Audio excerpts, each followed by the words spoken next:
What is this class even about? We've had some time to look at our syllabus and talk course policies, but what are we actually going to be studying this semester? So I want to give you a sneak peek of things that you can expect. What are some of the topics we're going to be looking at? So why don't we go ahead and jump on over to our slides and we'll look at some of those highlights. These are topics we'll be exploring throughout our time together. And the big one, of course, is American democracy. How does our democratic system work? That is the question that we're going to have at the forefront of our minds throughout the entire semester. We're going to look at the process of voting in elections. We're going to look at how our constitutional system was even set up in the first place.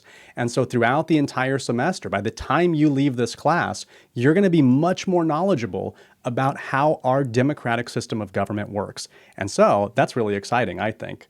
You got to know about it, right? We live in this country. We should know what that's all about.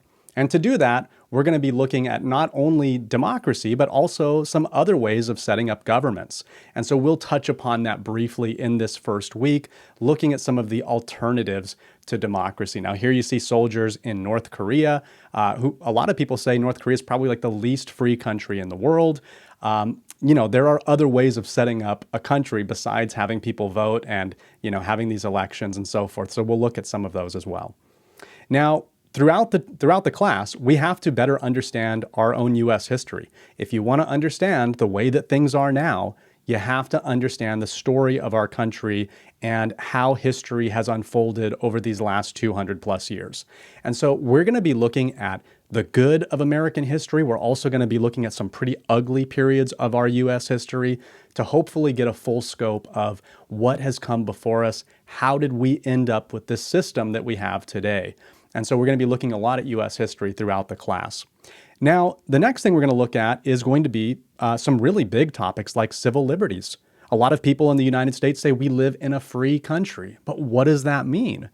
We're going to see that there are a number of civil liberties that people have, like the right to free speech. You see here a student in the East LA walkouts in the 1960s. These are students who walked out of class. And here you see a young man exercising his right to free speech and also assembling with other people, calling upon the government to make a change.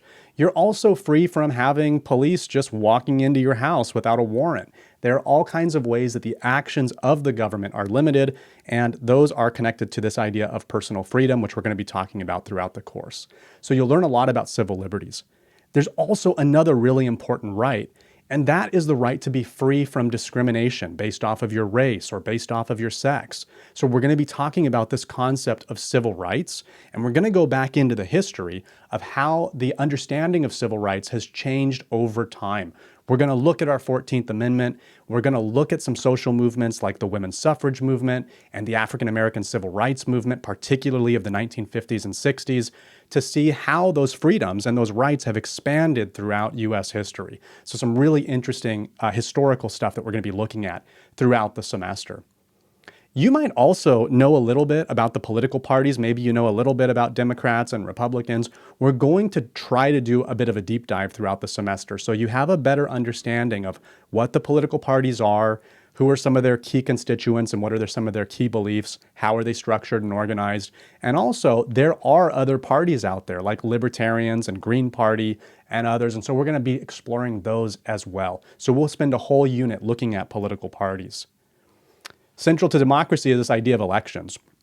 And we have elections all the time, like the presidential one happens every 4 years, but just about every year you can bet that you're going to have an election either at the local or national level. And so we want to understand, how do those elections work? How do they actually structure them and set those up? You're going to know a lot more about that by the end of the semester. And what would an American government class be without exploring the three branches of government? So we're going to look at the President of the United States. Can the president do whatever they want? President of the United States is like one of the most powerful people in the world. But even the president has limits. So we're going to be looking at the powers and the limits that are placed on the American president. That's not the only branch of government, though. We've got the courts, and here you see the members, the justices of the Supreme Court of the United States. They play such an important role in our system of government, and we're going to learn about a lot of Supreme Court cases throughout the semester, and we'll spend a whole unit looking at the courts in detail. Some of you might want to be attorneys someday. This is going to be right up your alley. Finally, we got our legislative branch. So we're going to look at Congress. What is it? How does it work? How did it get the shape that it has today in terms of having a Senate and a House of Representatives? You're going to know all about this stuff by the end of the semester. So we've got a lot of really interesting topics to explore. I think that you're going to have a great experience this semester, and you might be wondering now what you might expect over the next weeks together. Number one, I want to make sure that you have a better understanding of American politics and how power operates in our system. You're hopefully, by the end of the course, because you have that background knowledge, going to be better able to advocate for your own beliefs, your own values, your own position, whatever that might be.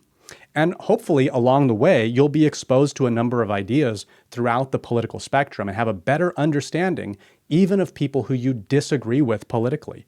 And, aside from all of that, I hope you have fun learning. I always have so much fun teaching this class, and I hope you have a lot of fun as a student in this class.